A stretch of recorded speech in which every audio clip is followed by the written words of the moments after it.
शास्त्र चैनल पर। और पथ है विशाल, हर कदम पर मुसीबत है, अब तू संभाल। हर कदम पर मुसीबत है। डगले पगले मुसीबत से आ संसार ની દરેક કાર્યની અંદર પરમાત્માને કહેજો કે બાપ આ તમારે સંભાળવાનું છે। धीमी है चाल और पथ है विशाल, है चाल और पथ है विशाल, है चाल और पथ है विशाल। हर कदम पर मुसीबत है, अब तू संभाल। हर कदम पर मुसीबत है, अब तू संभाल। मेरे थके हैं चले ना चले, पैर मेरे थके चले ना चले, मेरे थके हैं चले ना चले, पैर मेरे थके चले ना चले। दिल में तेरा सहारा सदा चाहिए, तेरा सहारा सदा चाहिए। आशिरा इस जहाँ का मिले ना मिले, आसरा इस जहाँ का मिले ना मिले। तेरा सहारा सदा चाहिए, दिल में तेरा सहारा सदा चाहिए।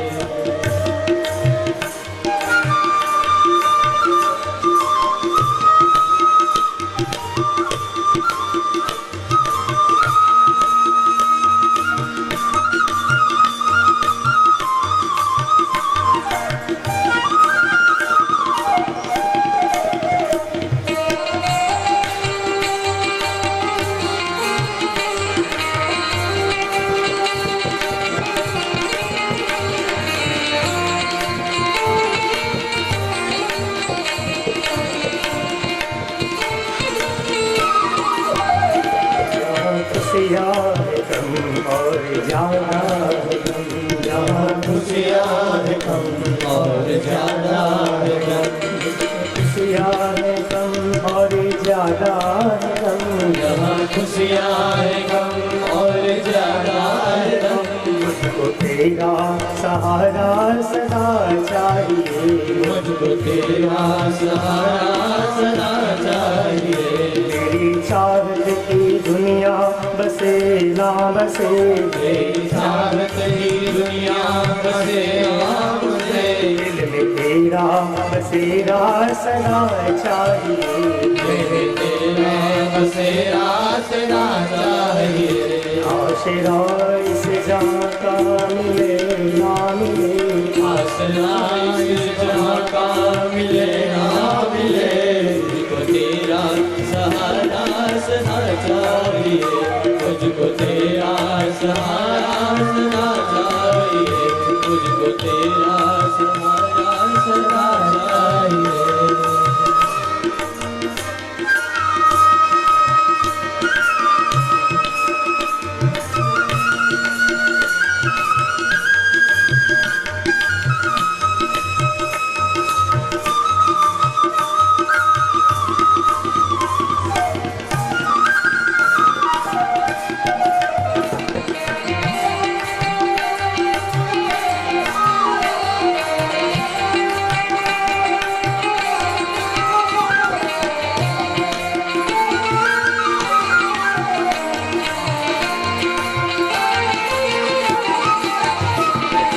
वैराग है कभी अनुराग है, कभी वैराग है कभी अनुराग है। यहाँ बदले है माली वही बाग है, यहाँ बदले हमारी वही बाग है। मेरी महफिल में सम्मा जले ना जले, मेरी महफिल में समा जले ना जले। दिल में तेरा उजाला सदा चाहिए, मेरे तेरा उजाला सदा चाहिए। आसरा इस जहाँ का मिले ना मिले, आसरा इस जहाँ का मिले ना मिले। तेरा सहारा सदा चाहिए, तेरा सहारा सदा चाहिए।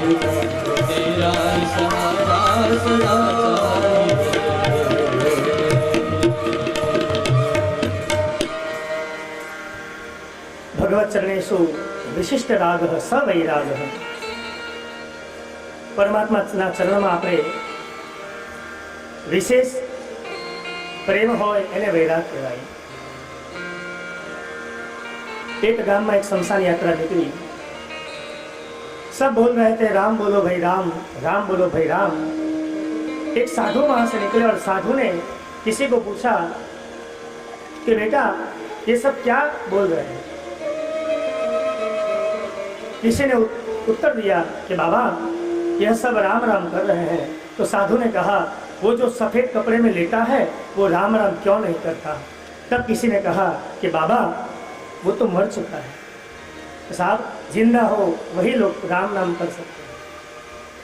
ज्યાં જ્યાં ईश्वर बोलावे त्या वच्चे परमात्माનું नाम लेવું।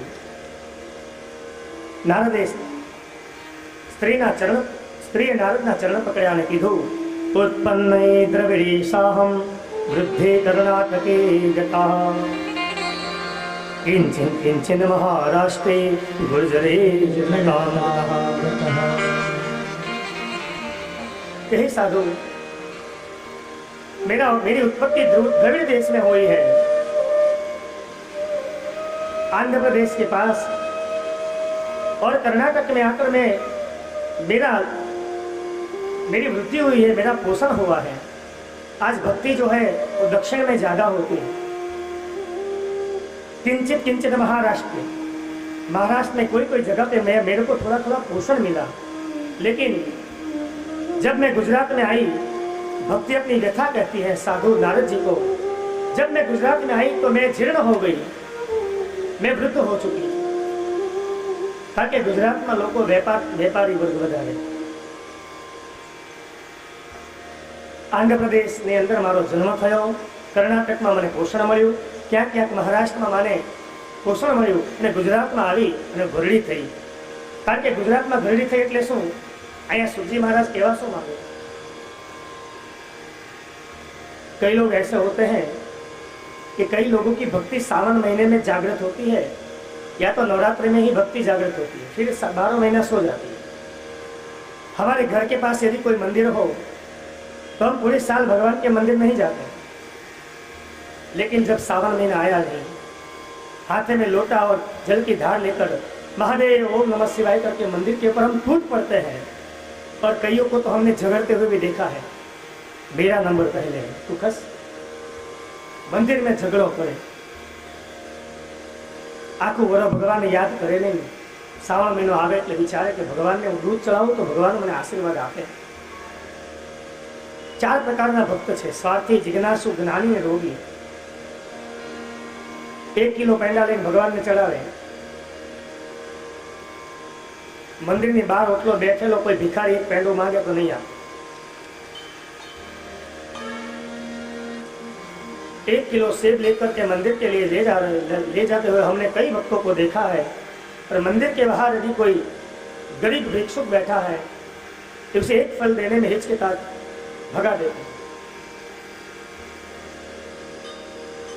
ऐसा भेदभाव नहीं करना चाहिए।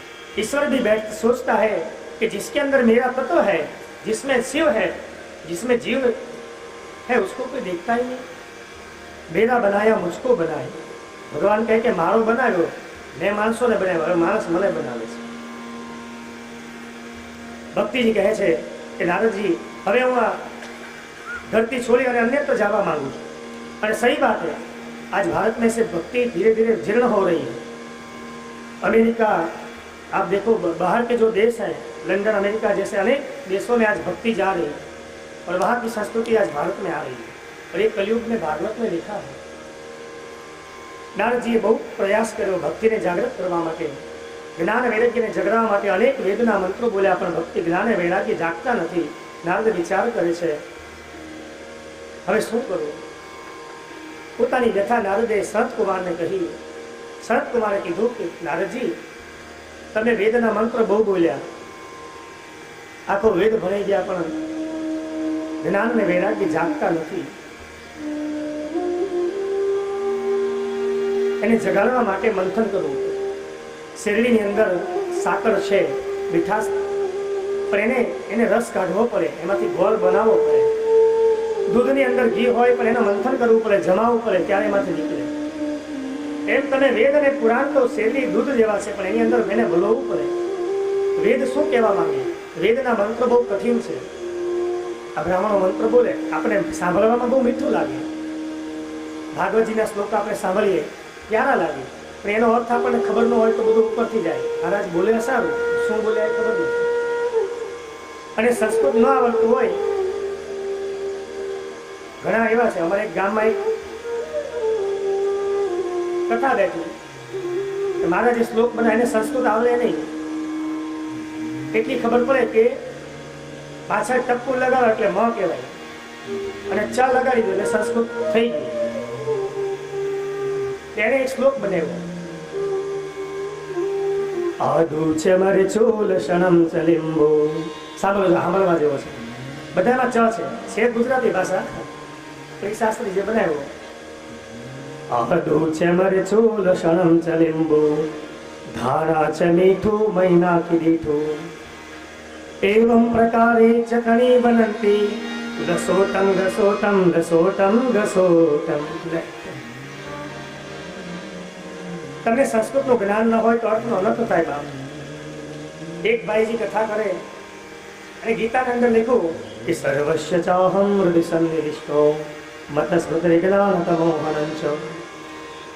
ભગવાન એમ કહેવા એવું માંગે કે હે અર્જુન, દરેક પ્રાણીના હૃદયની અંદર મારો અંશ વિરાજમાન છે. પણ પેલા ભાઈને સંસ્કૃત આવડે નહીં, એને ચા શબ્દ યાદ આવી, ચા મગજમાં ચડી ગઈ, ટાઈમ થઈ ગયેલો. એટલે કથા કરતા કરતા કે ભગવાન એમ કે છે કે સર્વસ્ય ચાહમ, કે અર્જુન હું ચા સ્વરૂપે બધાના હૃદયમાં બિરાજું છું, એટલે ચા પીવી જોઈએ. સુજી મહારાજે સનકાદીને કીધું કે હે નારદજી, આપે બહુ વેદ મંત્ર ભણ્યા, જ્ઞાન અને વૈરાગ્ય જાગૃત નથી થતા, પણ તમે ગંગા કિનારે શ્રીમદ ભાગવતની કથા બેસાડો અને એવું જ્ઞાન એવું સંભળાવો. કૃષ્ણ વિશે બહુ કીધું, અને જ્યારે પરમાત્મા કોઈના ખોળે બાળક બનીને ખૂણતા હોય અને નાની લીલાઓ કરતા હોય ને, એવું તમે કંઈ સંભળાવો તો તમારી જ્ઞાન અને વૈરાગ્ય જાગૃત થશે. સંત કુમારે નારદજીના કહેવાથી કીધું. નારદજી કહે છે કે ભાગવતનો વક્તા ક્યાંથી લાવો? ત્યારે નારદ સનત કુમાર કહે છે કે શુદ્ધ પુરાણી સોનકારી ઋષિ છે, આ કથા બેસાડો અને વક્તા હંમેશ કથા સાંભળો. કથા સાંભળવા, કથા બેસાડવાની તૈયારી કરી ગંગાના કિનારે 78,000 ઋષિ એકત્રિત થઈ ગયા. હવે કથા સાંભળવા કોણ કોણ આવ્યું?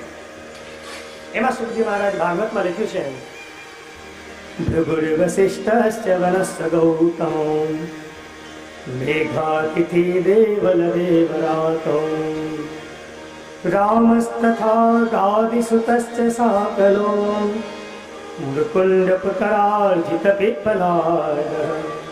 આ કથા સાંભળવા કોણ આવ્યા? ગંગા કિનારે સુખદેવજીમાં સૌનકાદી કથા કરે. ભૃગુ ઋષિ, વશિષ્ઠ ઋષિ, ચ્યવન ઋષિ, આયુર્વેદ જેને બનાવ્યું, મેઘાધિપતિ દેવલ ઋષિ, દેવલરાજ, વિશ્વામિત્ર, રામ ભગવાન, રામચંદ્ર ભગવાનના જેને જે ગુરુ છે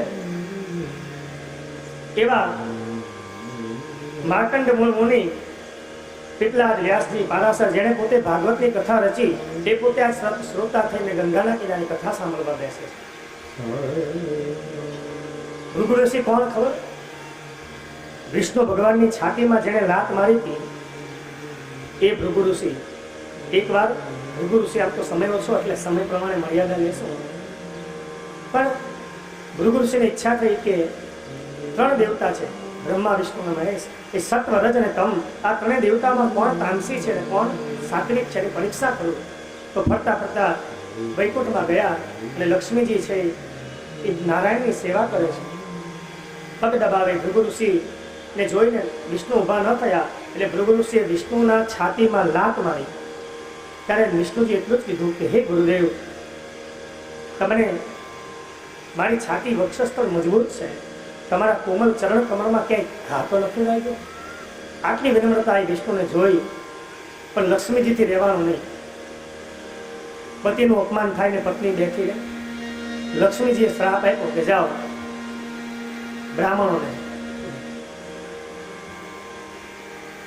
એટલે કે લક્ષ્મીજી અને બ્રાહ્મણને 36 નો આંકડો છે. लगभग એવું બને एक बार विष्णु और नारद जी, विष्णु और लक्ष्मी के बीच में संवाद होता है। लक्ष्मी जी कहती है कि मेरे भक्त ज़्यादा है, नारद जी कहते हैं कि मेरे भक्त ज़्यादा है। नारायण ने कहा चलो हम जाकर के देखते हैं। धरती पर नारद और विष्णु भगवान ने कहा कि चलो हम देखते हैं। तो भगवान ने एक साधु गरीब ब्राह्मण का रूप लेकर एक गांव के एक नगर में एक सेठ के घर में जाते हैं और वहां पर जाकर के भगवान ने गरीब ब्राह्मण का रूप लिया और साधु सेठ को कहा कि महासेठ मैं चतुर्मास करने निकला हूँ और मुझे थोड़े समय के लिए रहने की कोई व्यवस्था हो तो करके दो।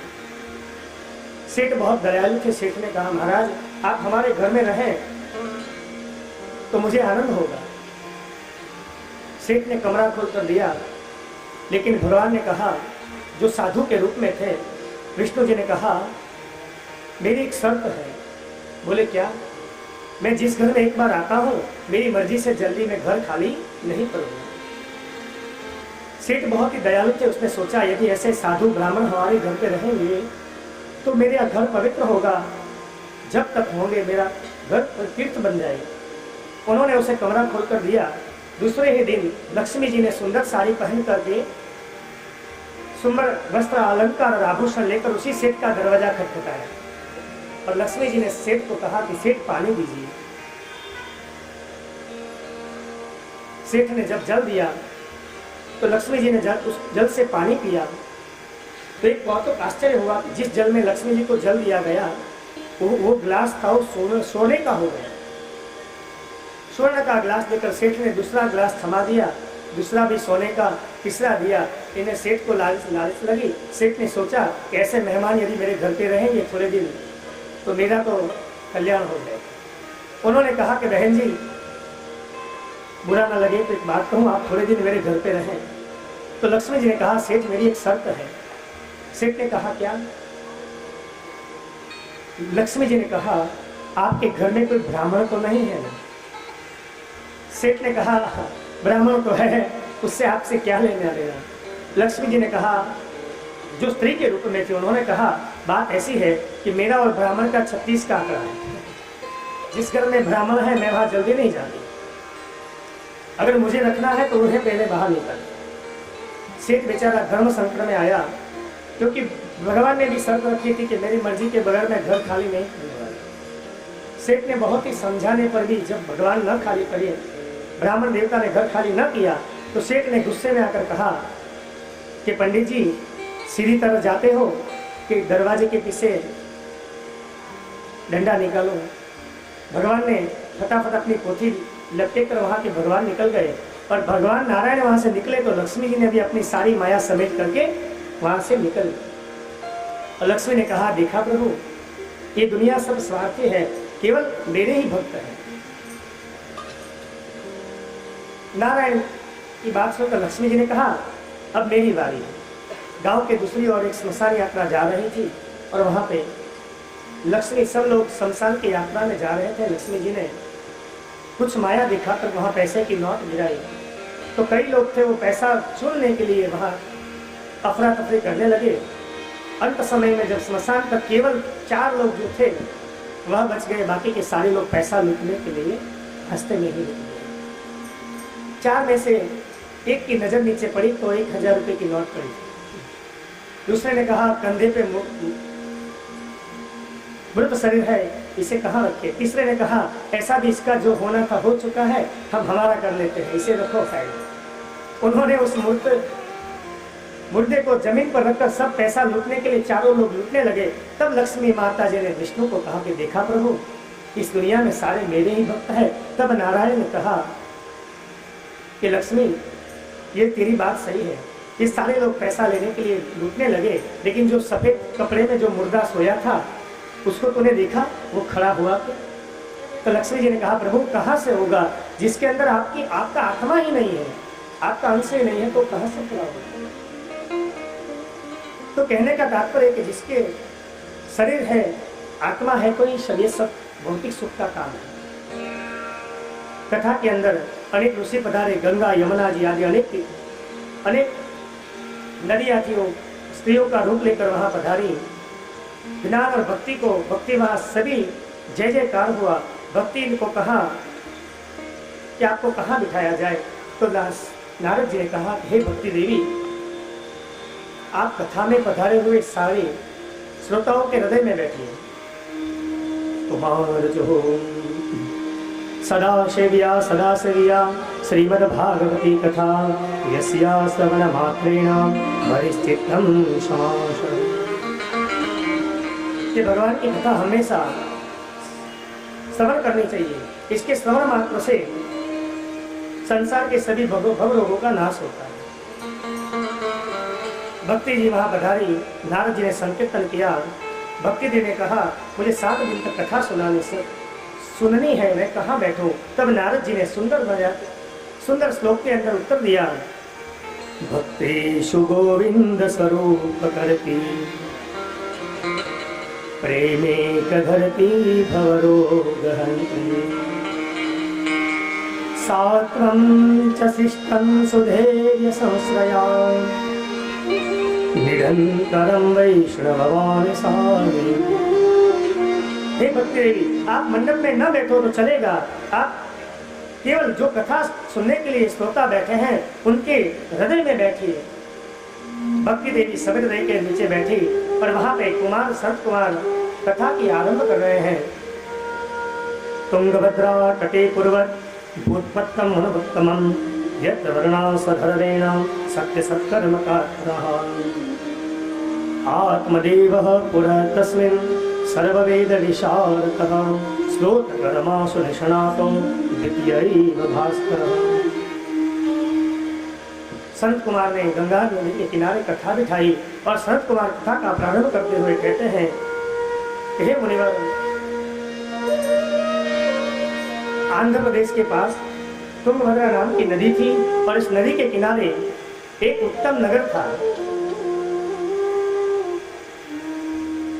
यहाँ व्यास जी ने ऐसा नहीं कहा कि यह नगर था, उत्तम नगर था और वहां पे धर्मपरायण लोग रहते थे।